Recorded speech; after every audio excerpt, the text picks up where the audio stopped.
Hello and welcome back. Hello, everyone. What started off as a World Cup disaster special has quickly turned into a Persian struggle session moderated by me. So I had an entire beautiful intro planned for our beautiful guest, Nima, our lovely, lovely resident sports journalist who we rely on for all things sports, multilingual, based in Sweden, co-host of the Italiano football podcast with bylines in all kinds of publications such as Football Italia, To Goal, and Press TV. Spent his career on the European game.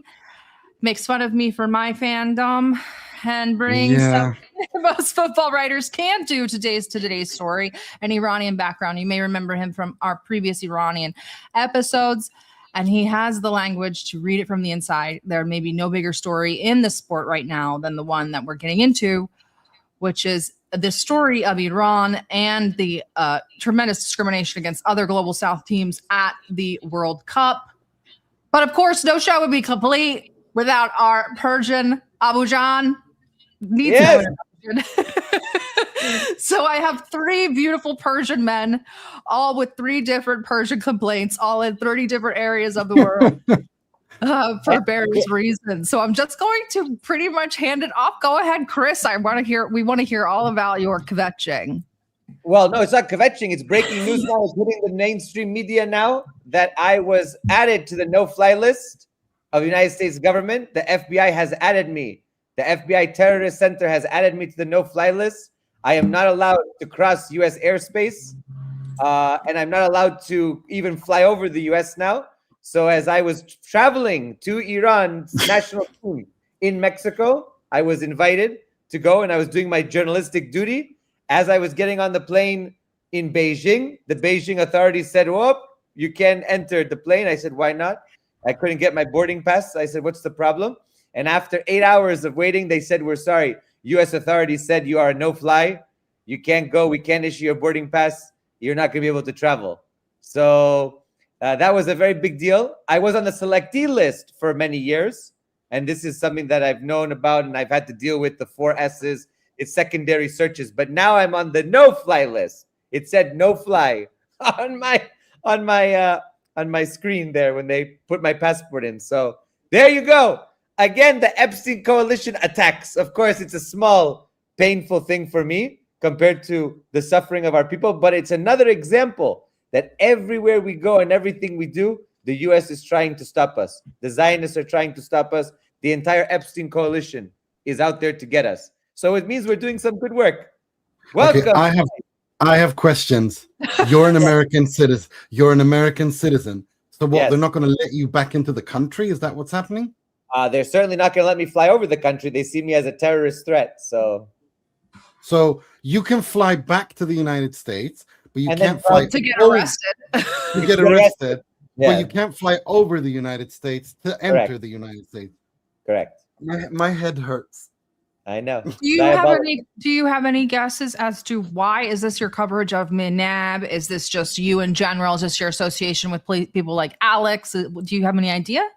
I have a hunch that it's a combination of things. It's me going to Iran and my firm support during this war of aggression with Iran and the axis of resistance, coupled with me going to Starobelsk and my firm commitment to the resistance in the Donbass against the Ukrainian fascist regime. Those two things together, that's a cocktail. That's a deadly cocktail for the FBI. I don't know what to say. I think it's outrageous, Chris, that the fact that an American citizen can be basically being put on a no-fly zone over their own country. Yeah. It's an outrage. I mean, are you allowed to legally, go for some kind of legal recourse for what's happening?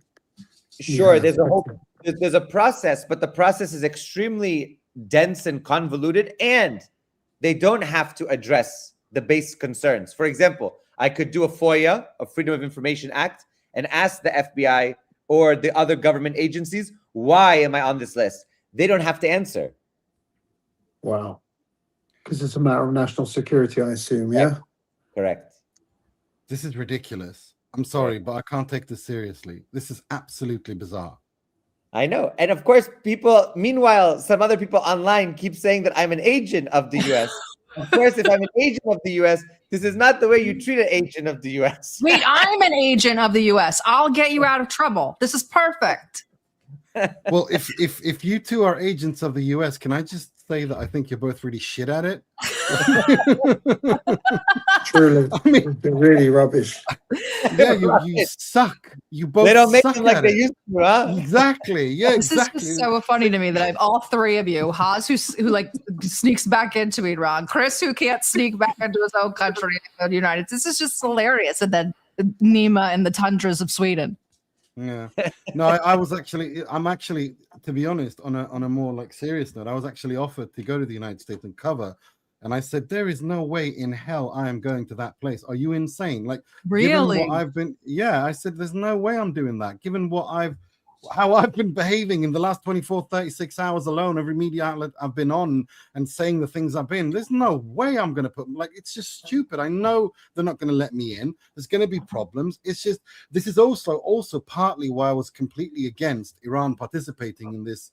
Well, its official name is the FIFA World Cup, but I think it should be called the FIFA Epstein Cup because that's all it is. It's not a World Cup. So I'm completely against them going. And now, and everyone in Iran who I've been speaking to in media and so on, and like, no, we have to go, and this is the time we have to go. Now they're kind of understanding. Well, maybe you had a point. Well, you don't go to the United States right now. It's just you don't right now. If you're not, even if you're a citizen like you are, you get treated like shit.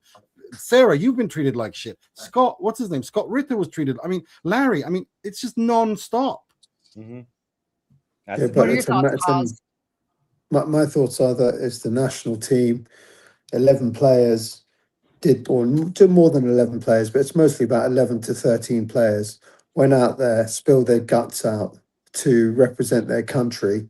And I find that it's disgusting that this administration has just chosen, because it can't win a battle on the field of battle, because it can't win the battle in propaganda, because everyone now hates America, everyone hates Israel, and the people that are causing that hatred now and not allowing them to move on is Iran.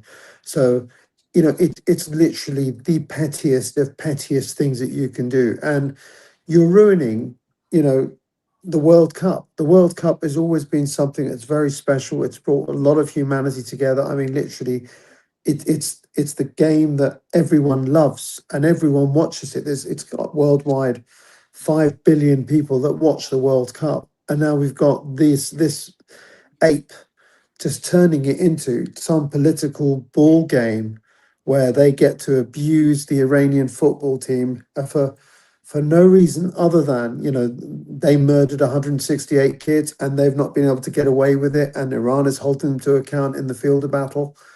And, Iran's done nothing wrong here. Iran won the championship of Asia and won its points and beat everyone else, or, the Asian teams, and qualified. And they should be allowed to represent on equal footing. It's disgusting that they have to fly in the morning, and it's about a 6-hour process to get on the plane, fly there, get off the plane, pick up your bags, then make your way to the stadium, play a game, and then get kicked out of the country. It's, and meanwhile, Belgium, New Zealand, and Egypt are all sitting in 5-star hotels, half an hour away from the football stadium, and Iranians are having to fly in and fly out. Do you know what? Most Americans, when they truly find out what's happening here, are just going to be disgusted by the behavior of this administration and the Israelis that are behind them. I could go on forever, so I'll shut up. You're going to be able to. You're going to have that opportunity. I have a tinfoil hat theory that this whole World Cup debacle has put my tinfoil hat on even tighter. But I want to start at the beginning. So we know that the World Cup bid was 2018, right? The United States beat out Morocco at the FIFA Congress in Moscow, and they'll host the bulk of the matches. 78 of the 104 matches will be in the United States. How did the United States end up with this World Cup, Nima? And why do you think they wanted to host it so badly? It was obviously during Trump won, and now we're having the bid was secured, and now we're having the games during Trump too. That's an incredibly important point that you just made, because for me, this entire shit show, this entire mess is all on FIFA and Gianni Infantino, because they're the hosts. The key point here is that the bidding process was during Trump 1, his first administration, because in 2017, Gianni Infantino, the FIFA president, said during the first Trump administration, when he was imposing his travel bans back then, and there was this worry about, well, if the United States gets the World Cup, what's going to happen? This is what he said. Teams that qualify for a World Cup need to have access to the country, otherwise there is no World Cup. That's obvious. We're now in the process of defining the bid requirements.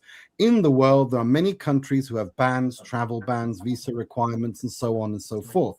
It's obvious when it comes to FIFA competitions, any team, including the supporters and officials of that team who qualify for a World Cup, need to have access to the country, otherwise there is no World Cup. The requirements will be clear, and then each country can make up the decision whether they want to bid or not based on the requirements. That's his words in 2017, before the World Cup was awarded to the United States. And then in 2025, he added, everyone will be welcoming Canada, Mexico, and the United States for the FIFA World Cup next year. There's a process to go through and to get visas. This process will be smooth. It's clear that he's been lying all along. And the reason he's been lying is because, well, frankly, you know, he's been doing it because he's lining his own and FIFA's pockets. I'm going to be frank and say it. He's down on both hands and knees, shoving golden shekels where in every orifice and every pocket that he can fill up. That's what he's doing. It's disgusting. And the way that he has perverted, I mean, it's not like FIFA was exactly the squeaky cleaning organization before him. But there are levels, as we say in Sweden, there are various degrees of heat and hell.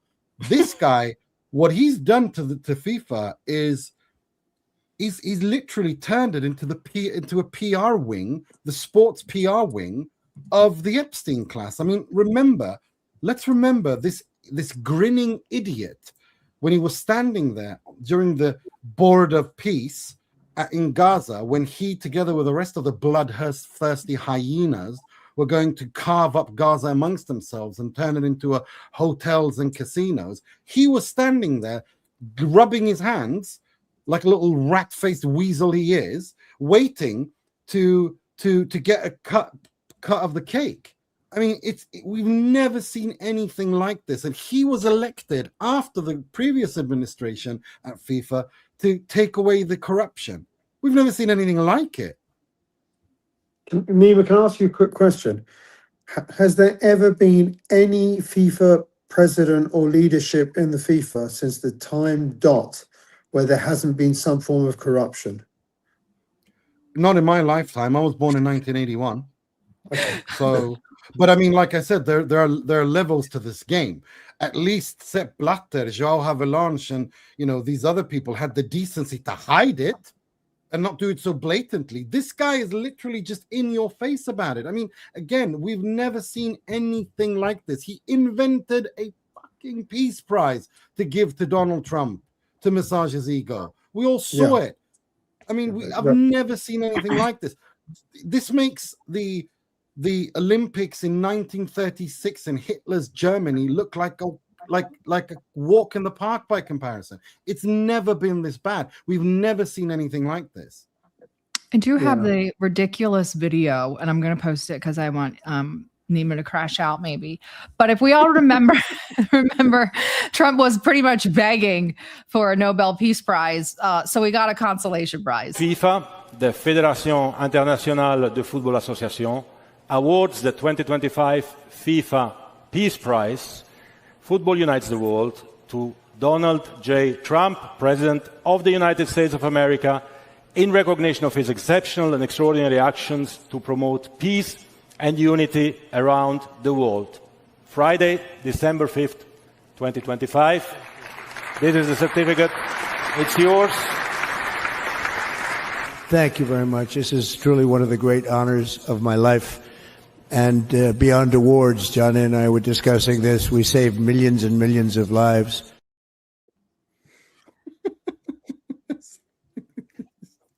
I don't know what to tell you. I don't Listen, everybody's just speechless. I'm lost for words. No, but Literally, like I remember when that aired. My feeling was it's like making Tony Soprano Attorney General. It's like it's to say that the Corleone family is in charge of the Nevada Gaming Commission. It's just I don't even know what to say anymore. Like it's Nima, just, don't go against the family like that. Never. Yeah. Fight against the family. Never. well, yeah, I mean, yeah, and he is Fredo for all intents and purposes, even though he thinks he's Michael. But now listen, this is Gianni. Let's remember who Gianni Infantino is. If you got the clip of that, this is the man who 4 years ago in Qatar, after the collective pearl clutching of the Western media apparatchiks about gay rights and this rights and human rights and all of that, sat and thought this was a good idea for him to sit and say, today I feel disabled, today I feel black, today I feel gay, today I feel this, today I feel that, because he was thinking that he was showing solidarity, and then had the brass neck to say that when he was a kid he was bullied because he was ginger. Like, I mean, this is the level of callousness and ridiculousness that we're dealing with. You can't, like, we live in an era where it is impossible. It's putting comedians out of work. You can't make a parody out of this. There's no way you can make this any funnier than it is. It's just, it's impossible to make a parody out of it. It's not a good funny, though. We laugh because you guys are Persians, I'm Slavic, and we're the type of people who just kind of laugh at, like, even tragedy, even just, you're just like, I have to laugh to keep from crying. I don't even know. It's just so, but I want to ask both of you. How do you make a parody of this? How do you make a parody? No, this is the parody. They're making a parody. That's my theory. But don't spoil my theory. I want to ask both of you. Well, all three of you. In March, Iran's sports minister said the team couldn't possibly play after the martyrdom of the Ayatollah.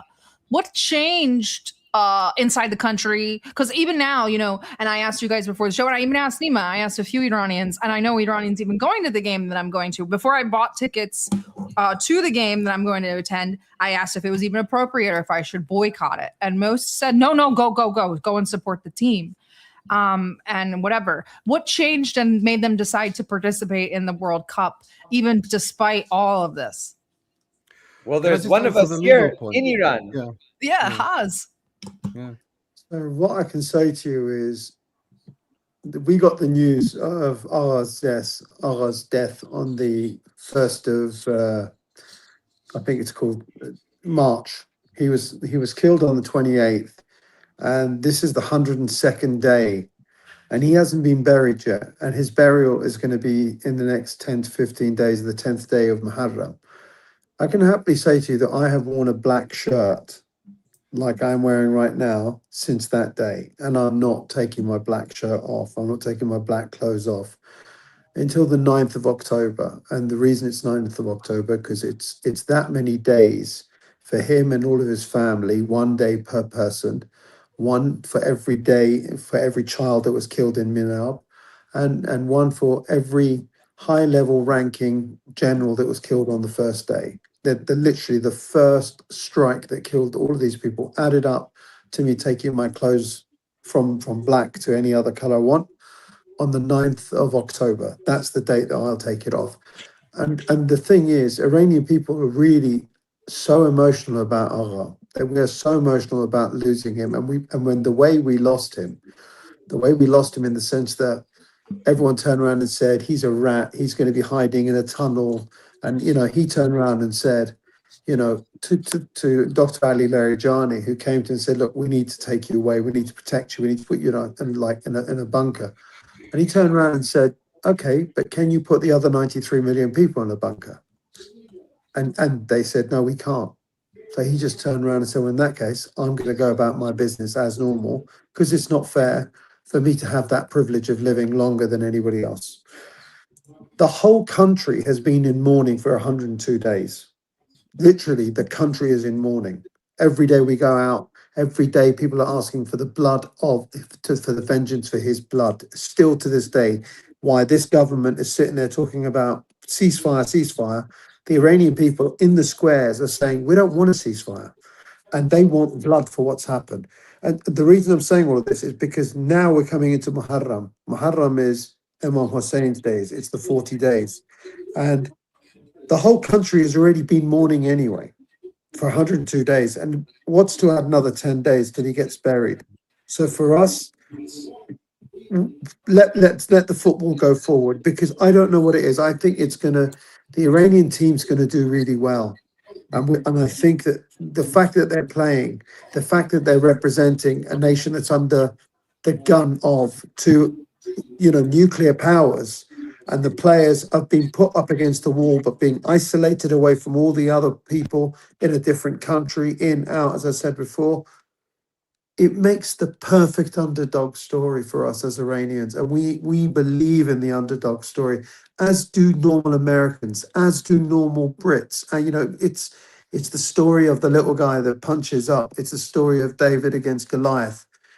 And I don't know why, but I've just got a feeling in my heart that Iran is going to do really well, and it's going to lift the spirits of the nation.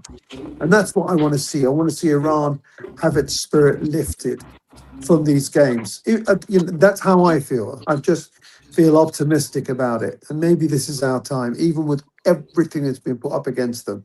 These 11 boys are going to go out there and make me and 93 other million Iranians in Iran proud, and millions of Iranians around the world as well. Sorry I took a bit longer, but I just wanted you to feel the intensity of the emotion that I have, and I promise you it's the same with many other Iranians. Continue to take all the time you need. You guys we'd have plenty of time. But go ahead, Chris, did you want to say something?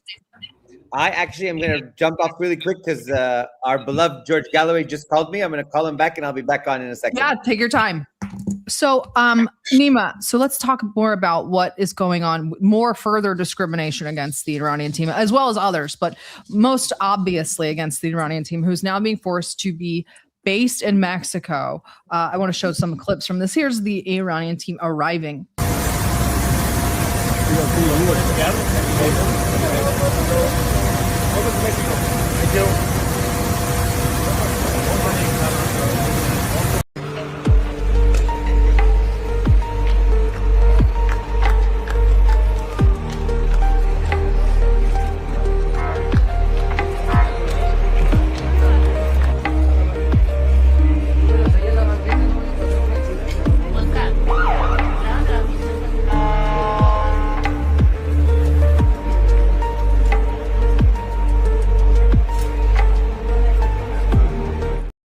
So I am not an avid World Cup person, but this is the first time I've ever seen a team having to spend their time outside of the host country. Has this ever happened in history? And Haz, to you as well, what is the reaction of the people in country? Well, sorry, go. Go ahead, Nima. It's fine, mate. No, I just wanted to basically address your first point about what changed and why Iran decided to participate. I mean, it's important to stress here that Iran can't just pull out of a tournament. Like, had they pulled out unilaterally, FIFA would have suspended them, fined them, and banned them. They have that right. Like, it's within the FIFA statute. And also, so they had to find that they really found themselves in a really difficult situation for the Iranian FA, that is the Football Association. So they couldn't just do that.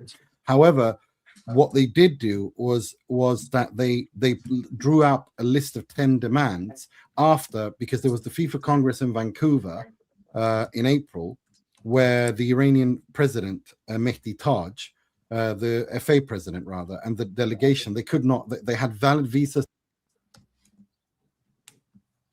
You're muted. You muted yourself by accident with your hands. Yeah, you're waving your hand. Persian. Yeah, sorry. I slam my mic sometimes. It's so sorry about that. Can you hear me now? Yes. So basically, the Iranian the FIFA Congress in April in Vancouver, where the Iranian FA's president, Mehdi Taj, and the Iranian delegation, they ended up, despite having valid visas, they ended up in a confrontation with Canadian immigration, right? And that was at the behest of the Trump administration, because he'd already threatened the men's team a month earlier. and then had to walk it back because that's what he does. But so there's been this tension between FIFA and the Iranian FA, and the Iranian FA drew up a list of 10 demands saying these have to be met, otherwise we can't participate. And that included security concerns, and also the Iranian flag being the only one that's waved, the Iranian national anthem. And this is on the back of the Asian Cup where the women participated in Australia, where they were harassed and they were attacked by these so-called Iranian monarchists, or as I call them, the cuck prince cultists of LA, who rammed their cars into the women's team bus, harassed them in the airport, at the supermarkets, hotel lobbies, and so on. So the Iranian FA had valid concerns, security concerns, and they couldn't just pull out, like I said. So it was very, very difficult for the Iranian FA. They really found themselves in a really difficult position, and they really, really did their best to try to resolve this as best they could. But now, of course, we see this mess where, they're in Mexico, and they're not too upset about being in Mexico because Tijuana is closer to LA than Tucson, Arizona is, where they were supposed to be to begin with. And they're happy about it because it's a very good place with good, they've got good, facilities to train. They're happy to be there. It's much more calmer. And the entire team that asked for visas and the entire crew is there. It's the only concern now is, despite the people who got the visa, because 15 members of the Iranian delegation didn't get a visa to go to the United States, the concern now is, despite them having visas, and they have to be at the stadium 24 hours before. That's a FIFA protocol. So they have to train at the stadium, they have to do the press conferences, all of those things. The concern now is, will the US immigration let them in without hassle? The Iranians are pissed off as it is, pardon my French. They are angry enough as it is. If there's going to be some monkey business they're going to lose their shit. I'm still not convinced that Iran ends up playing these games as a result of this. Wow. This is where we are. It's a full circus. I do have a cute story from the Iranian national football team to kind of bring a little levity. You guys will enjoy this. Let me know if I really messed up the translation, but I hope I got it. خودشون این کارتلای اصلیشون اونجا هن و البته میدونین که من نمیدونم چه واقعیت داره، یعنی که اتفاقا کارتلا با ایرانی‌ها رو خیلی دوست دارن. به خدا نمیدونم دلیلش چیه. دلیلش رو توضیح نداد، ولی میگم کارتلا ایرانی‌ها رو دوست دارن. آره. این نکته ما درگیر این داستان شدیم. بچه‌ها عاشق بچه‌ها کرجه. ما درگیر این داستان شدیم چون ما چند روزی رفتیم تولون، بعد یه روزی جلوی ما رو گرفتن. بعد کلا صورتشون رو پوشونده بودن. آره ما تو ماشین بودیم، جلوی ما رو گرفتن، بعد ما رو پیاده کردن گفتن دستو بذاری رو ماشین. دستمون گذاشتیم رو ماشین، شروع کردن گشتن. خب ما میدونستیم که نباید چیزی با خودمون ببریم، واقعا هیچی نداشتیم. حالا ما جفتمون از هلند پرواز کرده بودیم، بعد اینا هی ما رو میگشتن. بعد اینی که داشت با من چیز میکرد، داشت منو میگشت، هی میگفتش که کجایید، هی میگفتش که کانتری. بعد ما گفتیم هلند. بعد اون دوستم که داشت میگشتش گفت علی بگو ایران. آره هی میگفت بگو ایران، اینا با ایران خوبه.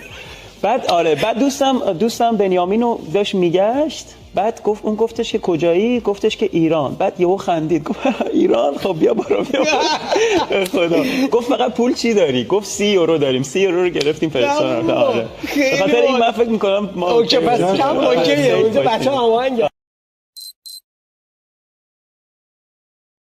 I love that clip so much. He said, I hear the I've cartels. lost the sound. Leave it, come back. I'll be right back. Yep. Yeah. But Nima, I guess you caught the best parts of that clip. So funny. But at least they're making the best of it in Mexico. And everybody in America knows Mexicans show out when it's time to host people. So at least they're not stuck in Canada.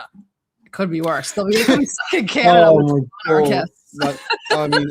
It could be. I mean, I got to be honest with you. I was very happy when it was announced that they were going to be in Tijuana because, first of all, they don't need to be as long in Mexico, in the United States as possible, and also because of the most toxic diaspora in the history of diaspora, these lunatics in LA. And also, like you said, Canada, because if we're talking like toxic Iranian diaspora, you know, the last level boss are the LA ones, and then you have the Toronto ones, and then you like go down from there. They're all horrible people, but at least they don't have to deal with them as much as they do. But yeah, listen. When they arrived in Mexico, it was really nice to see how well they were treated, greeted. Everyone's relaxed, everyone's happy, they're enjoying themselves. We've seen lots of videos. I'm sure you've got them coming up as well of them meeting with kids and fans. So that was actually really funny. And yeah, the whole cartel thing is hilarious. Like, because I saw another clip with that guy interviewing. He interviewed the Iranian FA. And the president, Mehdi Taj, is an elderly man, and he was making those cartel jokes to him, and he didn't know how to read. He was smiling, and he was trying to just be professional about it. It was very, very, very funny. But yeah. Funny story. But they're not the only team that's experiencing a severe amount of, I guess to call it discrimination. You know, I think it's more that it's in some cases I think it's ignorance, but in most cases I think it's deliberate. But here is the Senegalese team arriving.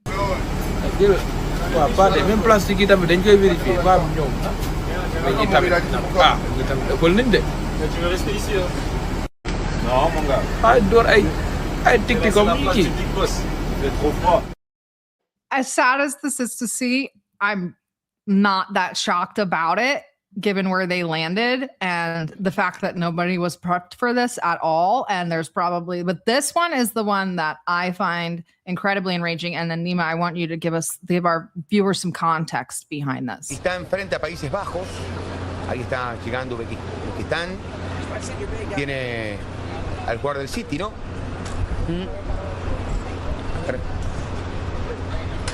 A ver. Security, mira perros.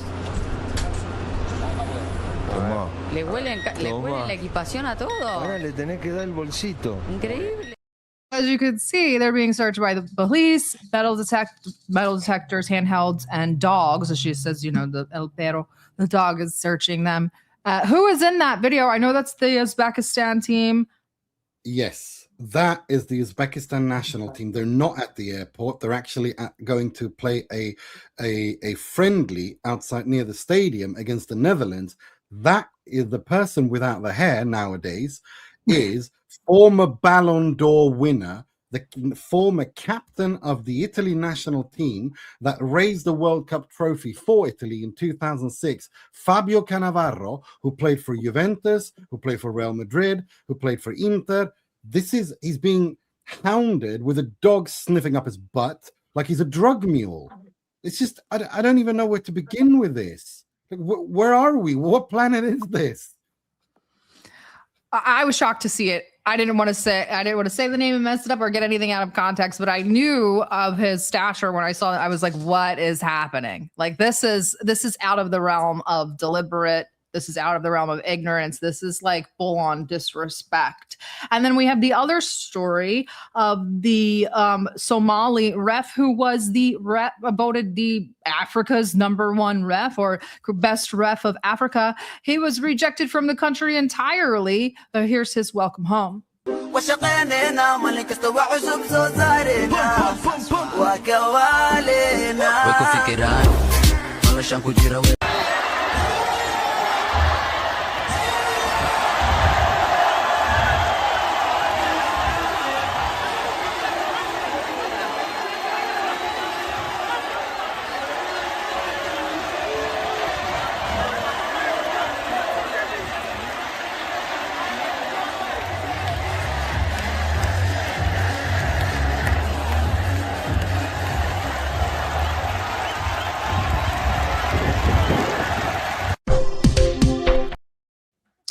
So as you could see, actually receiving the welcome he deserved. This one's interesting to me because of the geopolitical implications of this one. So the referee is obviously Omar. Last name? I forget. Last. Yeah, I think his name is Omar Artan. Artan, Abdul Qadir, yeah. Omar Abdul Qadir Artan from Somalia. And he receiving his hero's welcome home after being denied entrance into the United States of Africa's best ref. People are saying his ties to terrorist cells. That is untrue. There was a tweet that he made about being anti-Zionist, anti-Israeli, which the Americans translated into anti-Jew. But to add more context to this, his country is being ripped apart by the United States and Israel to recognize Somaliland, where they fund terrorism to break up the country. It's also incredibly rich. What are your thoughts on the ordeal with Omar and sort of disrespect of the actual institution of, because this is someone who enforces the rules of FIFA. This isn't just a player. No, he's a referee. Sorry, he's a referee. Like, he's one of FIFA's best. He's one of Africa's best referees. He was handpicked by FIFA to be at the World Cup and officiate games. I mean, this is disgraceful at a level that I've never seen anything like this. And the fact that Rudy Giuliani's misfit son is the one that has to deliver the news. Did you see that? I don't know his name, but I didn't even know that Rudy Giuliani had a son for the Trump administration, much less the one who delivered the news that he was a he's very, very not nice to look at. Okay, yeah. guys, go Google Andrew Giuliani and suffer alongside me. But go ahead. Yeah, I mean, literally, when I saw that, I was like, the maggot-ridden apple did not fall far from the termite-infested tree. I mean, it's just unbelievable to look at this. And he's the one who talks about national security threats of one of the best referees in Africa, who FIFA handpicked. I don't remember. This has never happened before, that you do this to a referee. I'm astonished by this. How did your call go, Chris? Uncle George, okay? It went very well. George is very concerned about me. I told him not to worry. Everything's you're in the best place in the world. You're in Beijing. No, of course. But you know, I don't know. Like, I'm thinking about this referee in our conversation, and I'm just thinking about it's the referee, it's the team, it's me, it's fans, it's support staff, it's everyone is affected, and it goes back to what Nima and Amujan were saying earlier, which was that sadly you see the politicization of FIFA and the World Cup, and as Nima said, it's the FIFA Epstein Cup, really. You know, sadly, it's not. It doesn't have. Listen, sports historically are about, and I know this because the Olympics, Greece, the other side of me, Iran, Greece. Woo. So, they're going to ruin the Olympics soon too. Yeah, till 2028. I know it's coming, but you know, Jimmy Carter ruined the Olympics because, listen, okay, you disagree with Soviet Union, but those athletes have nothing to do with the politics. Exactly. They're going to compete, and they're going for the love of the sport. And sports are about friendship, solidarity, unity. They're about that brotherhood and sisterhood that you create in these sporting events. Why politicize them like this? And the reason why they do that, just like by the way, you know, this Israeli soccer team, that their fans, they're hooligans. What's the one? It's the ultras. Maccabi. Yeah, I think it's Maccabi. Yes. Yeah, Maccabi. Yeah. They're crazy. Mm-hmm. They're crazy. They kill people. One of the most racist fan bases you can ever. I mean, they literally just sing the most disgusting things known to man about killing Arabs, killing black people, and so on and so on. They're really. What happened to them in Holland? They got served up. They got served up. That's true. 100%. But they met some North Africans that said "Salam alaikum." That's true. Because they're very good. They're very good when they're 100 against 2, but 1-on-1 or even 3 of them against one guy, like in Thailand, they get smashed to pieces. It's true. You're not wrong. But you know, I really think that we need to emphasize. And this is why I think that also the Iranian team being there is good as a symbol.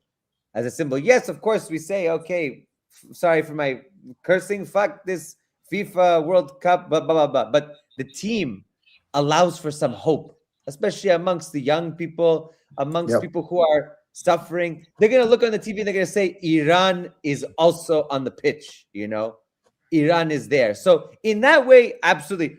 All of us here, we can think about it in an intellectual way, in an activist way, but at the basic core, your average person just wants to be proud of their nation, whether it's lunching, Khorramshahr missiles, or Penalty whether kicks. it's watching them on the pitch, you know? I don't think you should be talking about that on your YouTube channel. You know what? At this point, I don't give a shit anymore, you know? I think you should.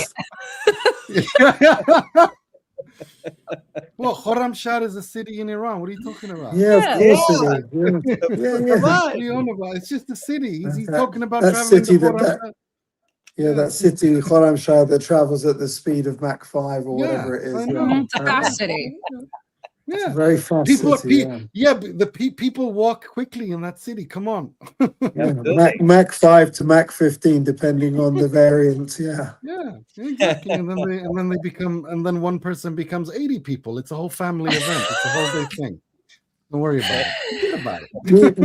Nima, what I want you to do is I need you to, because you're a sports broadcaster, you need to come up with something that will motivate people to support Iran, to help Iran, because they're the party that's been hard done by here. And I know that you're one hell of a smart guy, because I've come across you and I've followed you for years now, ever since Gaza. We need to come up with something that allows the Iranians, not actually the Iranians, but the rest of the world, to turn around and look at what Donald Trump has done and what his administration is doing to Iran in this FIFA World Cup. I think it's something that needs some brainstorming. I don't know.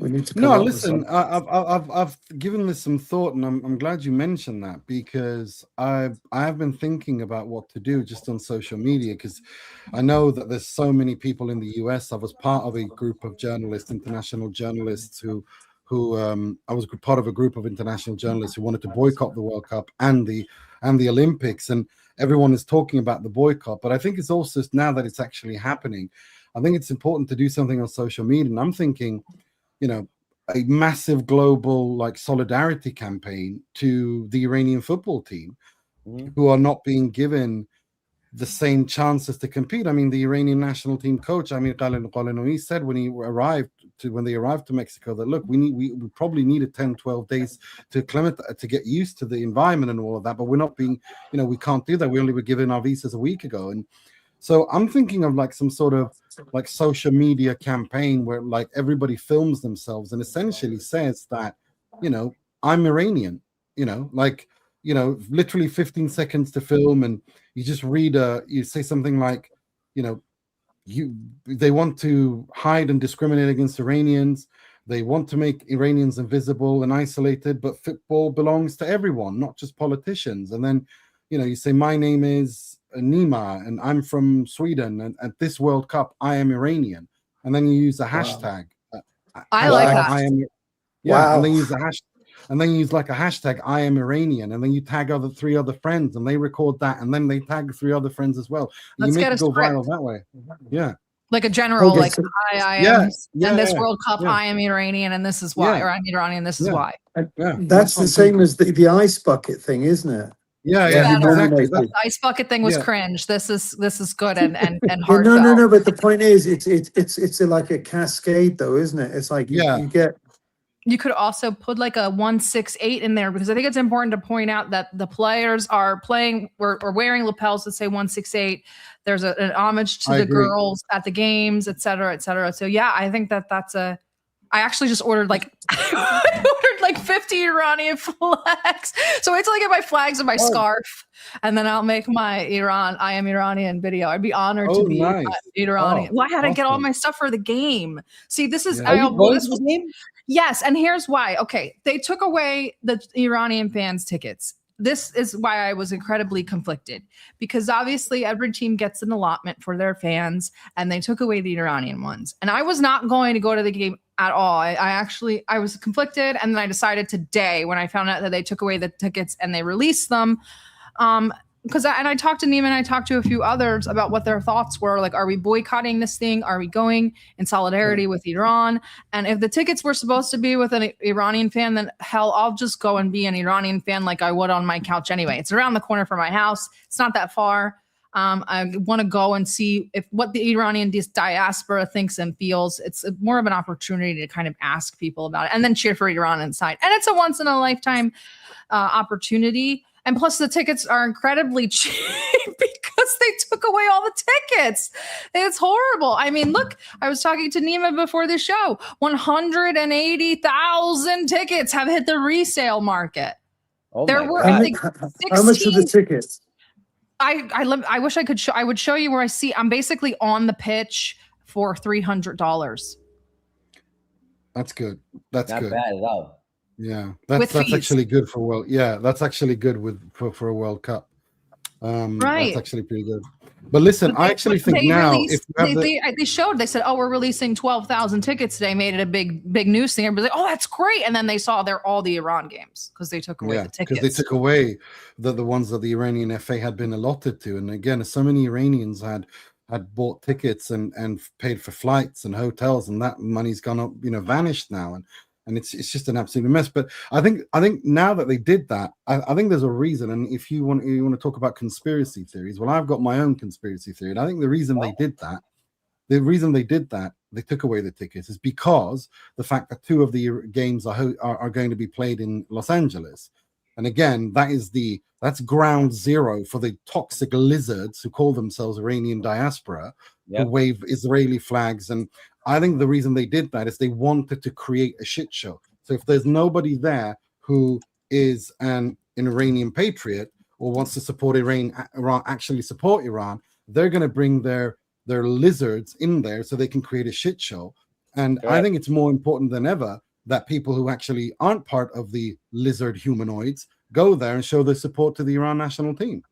I think what you've said about the I am Iranian thing could actually translate really well into people from all over the world. If you can get the right people to start off the cascade, it might encourage ordinary Americans, ordinary everybody to turn around and say, you know what, for today I'm going to be an Iranian. And for that, they could literally, no matter how many of these Israelis they put in there, Israeli Iranians, if there's like 10,000 people that decide, they're not happy with what Trump is doing, because I think the sentiment against the Trump administration, I think, am I right in saying he's got about 72% of the people that disagree with him? He's got 36% approval rating, 5% don't care or something. And with those kind of numbers, there's going to be people that want to come there and, put one in his eyeball, basically, because he's getting booed everywhere he goes. This could be an opportunity for people to turn around and say, I'm an Iranian, just to wind up the administration, which would be cool as hell. So I think, I love it. I wish, that I had you in my brainstorming sessions when I was working as a contracts manager or a project manager, that you can come off the fly like that with an idea like that, with those kind of words. That's amazing, mate. That's amazing. It also helps to counteract what we saw, which is that I'm Persian, not Muslim. You remember this whole thing? I'm not Iranian. I am Persian. They'll say, I'm not Iranian. Persian. I am not Arab. I am Persian. I am not Muslim. I am Persian. Oh God! And the people doing it are always like, dude, they're always Jews. Yeah, we know you're not Muslim. You're Jewish. Yeah, but it's not just that. I don't want to be racist, but like, it's always like, dude, you literally look Indian to me. Like, what are you talking about? What do you like? Do you not have a mirror near you? Like, have you even looked in the mirror? Like, I'm in a bunch of group chats with other Iranians, and we like, I don't call them that, but a friend of mine calls these Pahlavi people. He calls them Pahlajits. He's like, they're Pahlajits. He's like.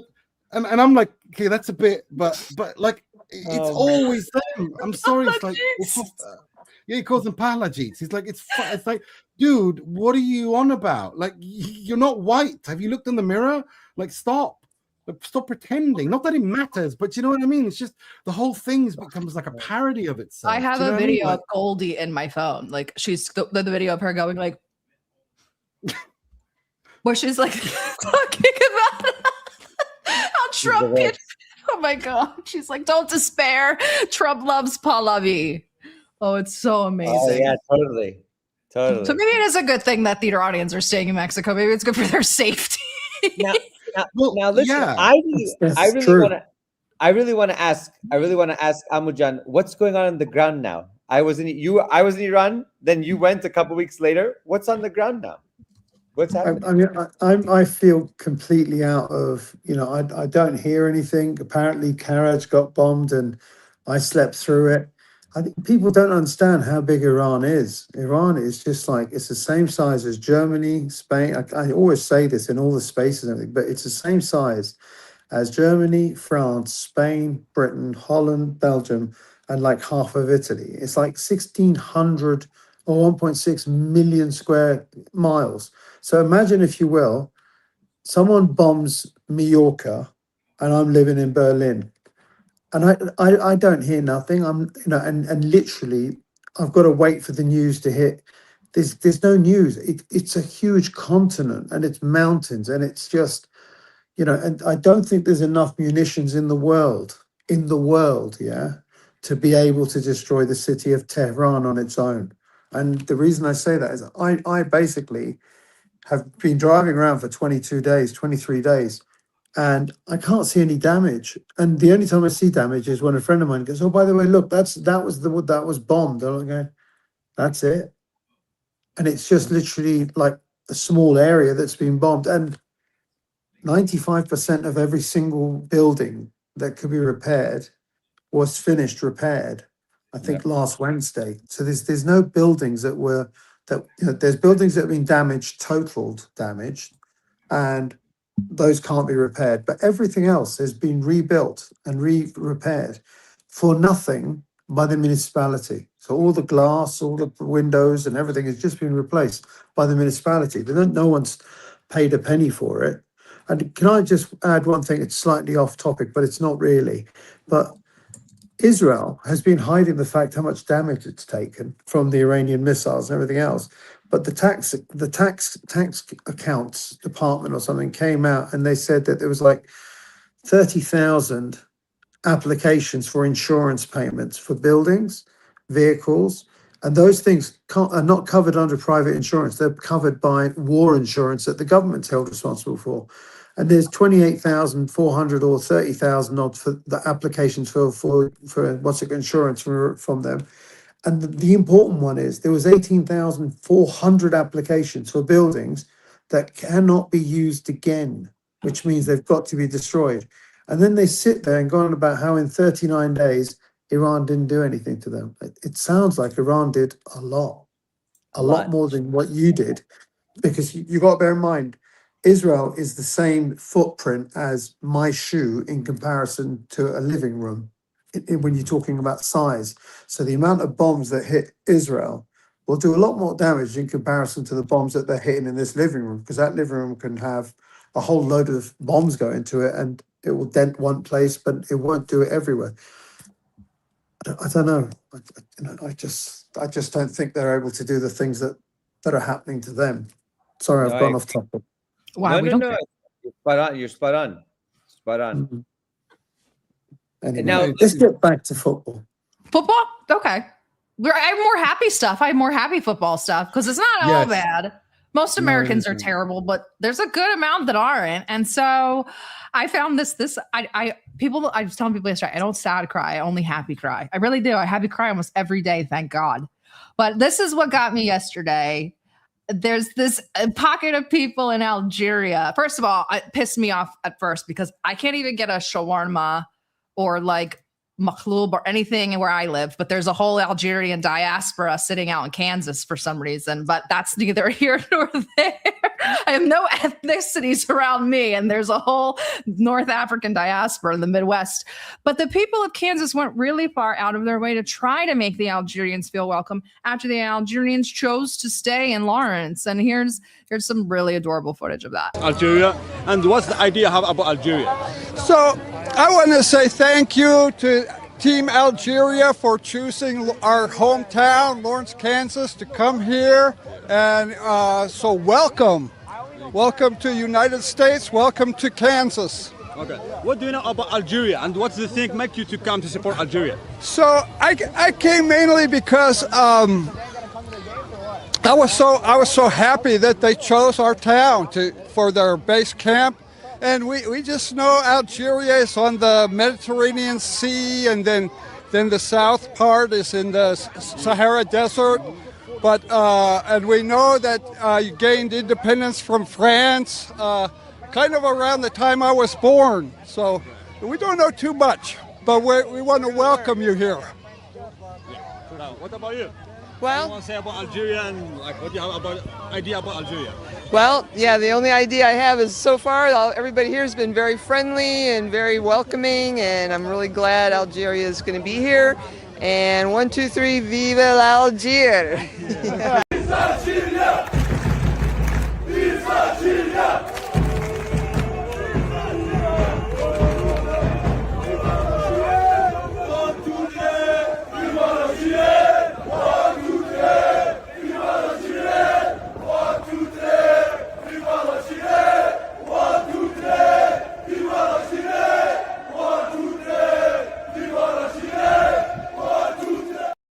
So at least another team is having a nice time.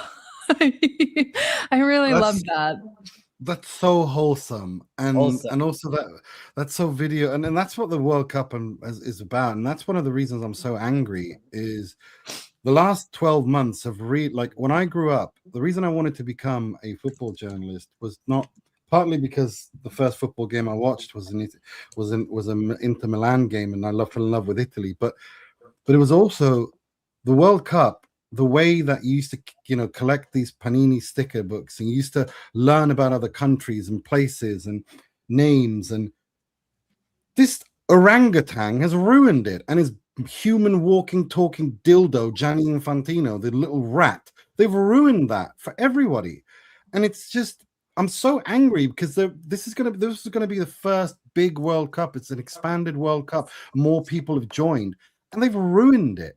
They've absolutely ruined it.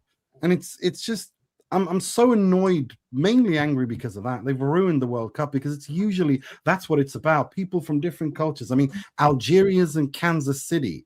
I mean, do you know what I mean? Like, it's adorable. It's amazing, and it's adorable. It's wholesome. It's nice. It's nice watching people come together, and they've just destroyed all of it. That's my theory, and that's what I want to ask all of you. So we've kind of in America, at least the outside of the world. Sarah, I want to just add one very quick thing. Can I just say that Algeria is one of those countries that has completely boycotted Israel. No Israelis are allowed into that country, and I'm so proud of that country because they have been a member of the Arab League, and they're one of like next to nothing countries that have just gone no Israel. Just no to anything, Israel. Sarah, please carry on. Sorry. I love and they've done it in a way that was politically astute and smart enough. Well, I shouldn't say smart enough, but they've done it in a way to not draw the ire of the Americans. And they've been able to go and still sort of bring this sort of unity. And Algeria, of all, like, just not that they're a bad place, that's that it's random. I'm like, Algeria is bringing Kansas City out in the streets and together. Okay, that's random, but I think that's kind of what makes it so beautiful, and kind of despite everything that's going on. And that's, so again, inside America, they're finally coming to the realization. You guys outside of America, obviously Chris included, have all known this for decades, if not longer, that of the uniparty system. There's one party here. Presidential elections, at least in my entire lifetime, have been either completely fixed or influenced. At least after 2000, they've been all fixed, right? So we know that Donald Trump wins the election for Trump 1. He does all of these bids, gets FIFA, gets World Cup, or gets the Olympics, gets World Cup. Here they're hosting rugby. They're doing all this other bull crap. But that all occurs in Trump 2 or later. He doesn't win the 2020 election. Biden lets in all these immigrants, et cetera, causes all these other conditions to whatever. Then Trump 2 comes around. And now he's hosting the World Cup, and he's taking these things. We know from watching Israel, they love to destroy things that people enjoy. or things that bring people who are different together. They destroy your history. They destroy things that embrace this positive nostalgia. They've destroyed things like Mount Hermon. They've destroyed the road to Damascus, things that build, that type is some sort of incredibly profound solidarity and those sorts of examples. This isn't as profound, but it still is. This is another way for them to destroy something that humanity collectively loves and to ruin it for almost good. This will leave a tarnish on the World Cup forever. It will never be the same. People will never feel the same way about it. And here we go. Tighten your tinfoil hat. Just bear with me. If you read Maurice Samuel's You Gentiles, there is an entire chapter about how sports don't make sense to Jews and how they hate that we love them. An entire chapter is dedicated to it. And watching this World Cup has made me completely go back and reread that chapter about why they don't like sports and they don't like this type of behaviors it brings out in us, which is the camaraderie, the sportsmanship, physical fitness, all of it. All those things that they lack. Exactly. And he says it even in the book. He says, we don't understand this. We don't get it. What is this crap? We don't like it. And this just kind of reminded me of all of that. I feel like he wasn't supposed to win in 2020 because he wouldn't have been able to do things like this. He wouldn't have been able to do the genocide in Gaza to its full extent. He wouldn't have been able to bomb Iran. He wouldn't have been able to ruin the World Cup and soon the Olympics. I think this is all being done on purpose. Maybe that's too out of the realm of possibility, but it just feels so deliberate looking at the World Cup. Nothing is prepared. Anything that is prepared, the cities did on their own. Everything in Kansas, they've been doing for the last 18 months. There's been nothing done by the actual American government or like at the federal level. It's all at the state level or city level. Yeah. I was told that he won the election, though. He told me. He told everyone that he won the election. I don't believe any elections anymore at this point. I agree. I agree. I mean, I think that the comment that you made, which is they have these elections every 4 years, but whoever you vote for, you always get a Israeli president. You always get John McCain. It's the Netanyahu meme. Every president has Netanyahu's face. Chris is exhausted. I can tell. Are you fading, Chris, and you have to get going? Yeah, I'm gonna get ready slowly for my next flight so I can get out of here. Going home to your real home now, back to Moscow. Back to Moscow. Chris, can I ask you a question before you go? Sure, if you fly to South America, would you be able to fly to South America and then go to Mexico? It's a possibility. I have to check. It's a possibility, for example, to fly to like Brazil or Colombia or Panama and then fly up to Mexico. Can you take a straight shot to Cuba from Russia? No, Cuba. You got to fly from Russia to Cuba passes Florida airspace. No, okay. You have to go down. You have to go all the way down. You have to pass through that area between the Atlantic that goes in between Africa and South America. That's the route you want to take. This is retarded. I know. Beyond. This is insane. Like, I can understand not being allowed entry. I can't understand not being allowed in the airspace. This is insane. Yeah. But that's disgusting. He's an American. Why shouldn't he be allowed to go into his own country? They hate us. Nobody hates Americans more than the American government. I'm not only an American, I'm an elected politician. Yeah, he's an elected official.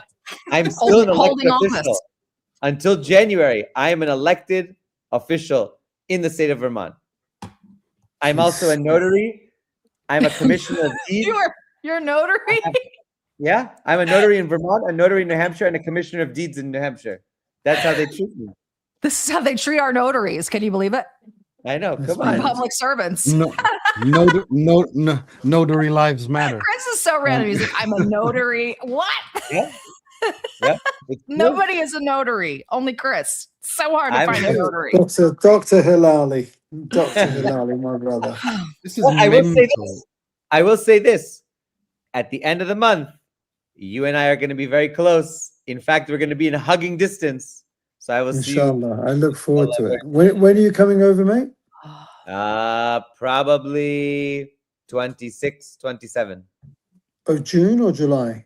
Of June. Go on June 26th. That's when I'm going to the game. Yes. You're going to be here for Agha's funeral then? He's going to the funeral. Sure. course. Oh, okay. Of That's course. fantastic. Azizam, you think I would miss it? No, Not for the world. I don't Nima, expect you should go too. Yeah, I don't think I can because I've got so much work to do. But I've not been able to. I'm planning on going next year. When to I'll do go with some, Nima then. Chris and Hans goes together. I'll go with Nima. Yeah. Sure. Yeah, because I want to do it next year because there's a couple of media things I've been talking with them about doing, and I'm actually planning on doing some things in the summer. Before you go, Chris, this quote was really sweet. We will walk, Comrade Chris, no fly. We will walk. Let's walk. I'm ready. I love that. Ready to walk And on we water. love you. We love you, Chris. Put a smile on. This too shall pass. I think you looked tired, a little pensive. I am tired. I am tired. Does Chris speak Farsi? Everybody always asks me. Farsi balad nistam. Helikam. Not like my Greek. Not like my Greek, which is fluent, sadly, you know? And someone asked all three of you, how hard is it to become an Iranian citizen? I honestly don't know. I honestly don't know. I know. Honestly don't know. I know. So an Iranian citizen. So if you are a man and you have children, all the children are Iranian citizens by law. If you are a woman and you have children, none of them are Iranian citizens by law. If your husband is not Iranian, that's it. There you go. Welcome. Oh wow, that was easy. I don't. Yeah. So that means you're an Iranian then, Chris? Oh, of course, I have dual citizenship. Absolutely. That's probably why you got banned. Well, I mean, I've had dual citizenship technically. They're taking that. There's been a huge ramp up in that, seizing properties of dual Iranian citizens, taking away their passports. You think I don't have anything left there? Yeah. By the way, isn't that Iranian song? I'm trying to remember from World Cup. What was it? 96, 97, 90. What was the one where we beat the US? 98. Oh my God. I'll never forget the screams, the hollering. And it was like, you remember the song? It was like, Bachaha Mochakirim. Oh, yeah. Iran. How do you remember this shit, Chris? I remember. Seriously, I mean, I'm an Iranian and I'm older than you, and I don't remember this shit. It was the best. That's mad. Yeah. Well, you need and he can't even speak Iranian. I know, I can't speak it that well. I understand. Chris is like traveling with a one-man band. There's always a song he's singing or humming or dancing. So it's true. Sarah, poor Sarah, at the end of our trip in Iraq. No, I loved it. Not poor Sarah. She was like, Chris, son of a I need gun, to ask you a question. I need to ask Chris before you go. I need to ask you a question. Sure. And it's not really about football, but it's to do with Israel. I want to ask you a question. Are you a person that believes in the one-state solution referendum or a two-state solution? Which one do you believe in? No, it has to be a one-state. There's no two-state anymore. It's not possible at this point, two-state. It's not possible. Who are the people behind the two-state solution? The Arabs. Which governments? Liberal Zionists on one side, or labor Zionists on one side, and on the other side, liberal Arabs or Arab secularists who want to have a little carve-out. They don't want to buck the system. Which countries are we talking? Are we talking about Saudi Arabia, Qatar, Emirates? Yeah, all of them. All of them are two-state solutions. So all of them want two-state. Who out of the Arab nations wants a one-state solution? Well, I mean, de facto, Algeria believes in a one-state solution. Iraq won't acknowledge Israel. Iraq, Iran. Well, Iran's not Arab. Syria under Assad was that way. Libya under Gaddafi was that way. Sudan under Bashir was that way. So what am I right in thinking? The reason I'm asking this is because you're a geopolitical strategist, and I've wanted to find out the heart and the core of this, and I know you want to go to bed. So basically, the countries that have been destroyed by the American alliance are all the ones that wanted to have the one-state solution, from what you've just said. Correct. Even in Saudi's recent rejection of the Abraham Accords, they cited the two-state solution. So they're still holding on to the two-state solution. I look at. Go on. The Sorry. two-state solution. No, it's okay. The two-state solution is de facto the position of the United Nations and also the position of the international communist and socialist movements. But for us, like Workers' Party, American Communist Party, other communist and socialist movements that are much more revolutionary, they see one-state solution as the only possibility. What are the Russians? Well, okay, this is very complicated because Russia also has its own Jewish autonomous region, Birobidzhan. I don't know if you know. No. Yeah, so Russia. So before Israel was created, Birobidzhan was created. Russia gave them a state. Said, go yeah, over Russia there. gave them a state, but it was next to Mongolia, and they didn't want to be there. They were like, "What's here? It's just a tundra. We don't want to be there." So they didn't go there. They even had the menorah as a symbol. Yeah. Yes. Okay. And they went to Israel instead? Mm-hmm. Yes, and then he went to Israel instead. There's no geostrategic value to the Jewish autonomous oblast over in the far east of Russia. They don't sandwich between Mongolia, Russia, and China. I don't think so. Too insignificant. And do you think this war that's taking place right now is impacted the one-state solution side more than the two-state, or is it still dominant two-state? I think, well, it's still dominant two-state at the political level. I think at the basic level amongst people, they understand that the one state is the only solution. So the people of the region are saying we'd like to have a one state, but the actual government, much like the people hate the government and hate Israel and would like to see them stop being part of a genocide, the people would like to see a one state solution in Saudi Arabia, Emirates and Qatar and these places. But the governments choose not to because they don't want to upset the Israelis. I want a lot of one-state solutions. I want a one-state solution in Iraq and Kuwait. I want a one-state solution in Iran and Bahrain. I want a one-state solution in Palestine. There's a lot of one-state solution in Yemen. There's a lot of one-state solutions I'm rooting for. Listen. The one thing I would say is that the one state is untenable for the Israelis because they will become a minority overnight. And they can't have that. But the thing is, because part of the one-state solution actually has written in it that it's the right to return for all Palestinians, correct? Correct. So they will definitely be a minority. So how many of them are there in the diaspora outside? 12 to 15 million. So it's 12. Oh my God, yeah, they'd get absolutely annihilated unless every Jewish person from New York and everywhere else went back home as well. They still would be outnumbered. They still would be. Yeah. Well, let's go for that one-state solution then. I'm with you. It's the only one that has always been. I remember when 20 years ago, when there was talk of whether the majority of the world was on the two-state solution, I was completely against it because there's no such thing as a two-state. You don't walk into someone's house, take half of it, and say now we're two states. No, it's still his house. It will be Palestine today, tomorrow, until the end of time. Correct. I'm sorry, but it's as simple as that. It was always a ridiculous bullshit idea, and now it's thankfully in the shit house where it belongs, and it will be a one-state solution. It's going to be like I think the South African model is why I think the only way that this is forward, and that is a one state where everyone is equal with the same responsibilities and rights under the law. Simple as it gets, not harder than that. No, of course, I agree with you, 100%. Well, let's open my eyes up. Thank you, Chris. And Jerusalem as its undivided capital. Full stop. Easier, Nima. Love you. Jerusalem. You know how much I like Israel, don't you? Jerusalem as the undivided capital of Palestine. Full stop. Finished. Undivided eternal capital of Palestine. Exactly. You guys are on fire tonight, man. Yeah. Persian supremacy. Get ready, Amujan. Get ready. We're gonna have some kubi there. Ooh. We're gonna have some gorma sabzi. You and me together. Bah, bah, bah. 100%. He sent me a video, Haz, of him having fresh squeezed pomegranate juice. Yeah, he's a jerk. He sends us all these awesome videos of him. What are you doing? I have never been more jealous of a human being in my life, I think, than when he did that. I have 10 of those that I buy every day, and I put them in my fridge.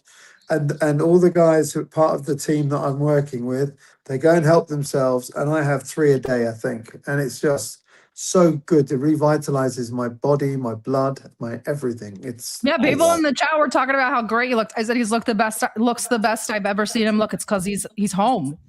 It's true. I've known you for 2.5 years. This is the best I've seen you look. You're so. I am a good-looking guy, though. Let me You just are. be Well, fair. all the Iranian men are. Did you see the team? My God.